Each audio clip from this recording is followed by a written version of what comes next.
Ashwani Pandey news MPD में सभी दर्शकों का स्वागत करता हूँ। एक शेर काफी है शानदार लिखा है इसमें। दो लाइनें हैं जो सरकार के आज के इस फैसले पर बहुत सूट करता है कि बड़ा शोर सुनते थे पहलू में दिल का, बड़ा शोर सुनते थे पहलू में दिल का, जो चीरा तो एक कतरा एक खून न निकला। क्योंकि पहलगाम बीती 22 अप्रैल को हमारे जो पर्यटक घूमने गए थे उन पर आतंकी हमला हुआ था।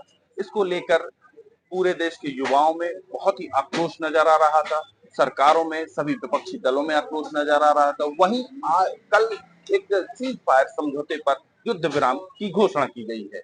इस पर आज हम युवाओं की एक राय जानना चाहते हैं, क्या ये फैसला बिल्कुल सही है? नमस्कार, जय हिंद। मैं संजय राशि बुंदेला, इस देश का पूर्व सैनिक होने के नाते जो अभी तक इस सरकार को हमारे देश से, हमारे देश के युवाओं से, बुजुर्गों से, तमाम राजनीतिक पार्टियों से हर तरीके की मदद और हर तरीके से साथ देने का जो जज्बा था वो कहीं ना कहीं आज फिर टेबल पे हार गया। ये फिर आज वही चीज दोहराई गई जो काफी दिन पहले नेहरू जी के समय पे टेबल पे हारे थे। आज फिर हम टेबल पे हारे। एक तरफ तो आप कहते हैं कि हम किसी के दबाव में नहीं हैं।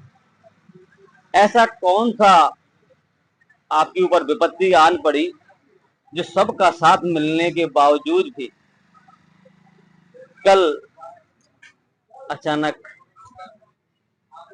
जिस अमेरिका के लिए आप कहते थे कि अमेरिका आपका सपोर्ट करता है, ये सपोर्ट नहीं करता है, ये व्यापारी है। आपके कहने पे क्षणिक समय के लिए पाकिस्तान को कर्ज रोका गया, लेकिन फिर कर्ज की स्वीकृति दे दी गई। आप क्या समझ रहे हैं? क्या पाकिस्तान जिस दिन समर्थ हो जाएगा उस दिन आपको छोड़ेगा? नहीं छोड़ेगा।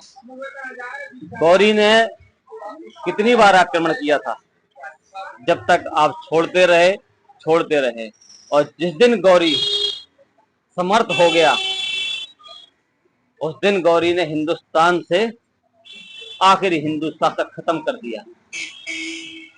भले ही पृथ्वीराज चौहान हमारे महान शासक हैं, लेकिन आज फिर कहीं वही दया पाकिस्तान के साथ या उन देश के गद्दारों के साथ, देश के दुश्मनों के साथ फिर वही चीज दोहराई जा रही। कल आपका संघर्ष विराम हो गया, 5 बजे आपने घोषणा कर दी, रात को फिर उन्होंने सीज फायर का उल्लंघन किया। आप क्या चाहते हैं? देश को क्या देना चाहते हैं आप? बार बार जख्म मिलता है हमारे देश को। कितनों के घर पुलवामा में बर्बाद हुए, हमारे सिविलियंस शहीद हुए, मेरे फौजी भाई शहीद हुए, उनका क्या? आपने तो टेबल में बैठ के संघर्ष विराम कर दिया। जो देश आपको सपोर्ट कर रहा था, जो देश आपसे एक उम्मीद कर रहा था, मैं इस सरकार से और इस फैसले से एक पूर्व सैनिक होने के नाते बहुत अंदर से पीड़ा में हूं कि इस कोड़ के खाज को, ये बवासीर है, बवासीर, जब तक इसका अंदर से ऑपरेशन नहीं किया जाएगा तब तक पाकिस्तान खत्म नहीं होगा। आप क्यों, ऐसी कौन सी आपकी मजबूरी थी? अरे वो आपके जो रहस्य इलाके हैं उनको टारगेट कर रहे थे, आपकी जनता को टारगेट कर रहे थे, और आप बचा बचा के मार रहे थे। है? क्या चाहते हैं? एक तरफ आपका न्यूज चैनल चलाता है, हमने ये कर दिया, हमने वो कर दिया। आपने कुछ नहीं किया। अरे 3 दिन का समय मिला था, 3 दिन में आप चाहते तो उनकी खाल उधेड़ के उसमें भूसा भर देते, लेकिन नहीं, हमने बस रात में एक दिन कर दिया, फिर हम उठ गए।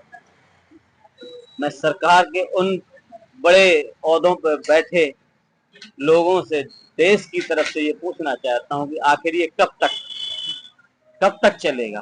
धन्यवाद। तो कहीं ना कहीं युवाओं में आक्रोश देखने को मिल रहा है। सोशल मीडिया के माध्यम से भी बहुत सारे युवाओं में आक्रोश देखने को मिल रहा है। जुड़े रहे न्यूज एमपीटी में। मैं अश्विनी पांडे आप सभी का स्वागत करता हूँ। जय हिंद।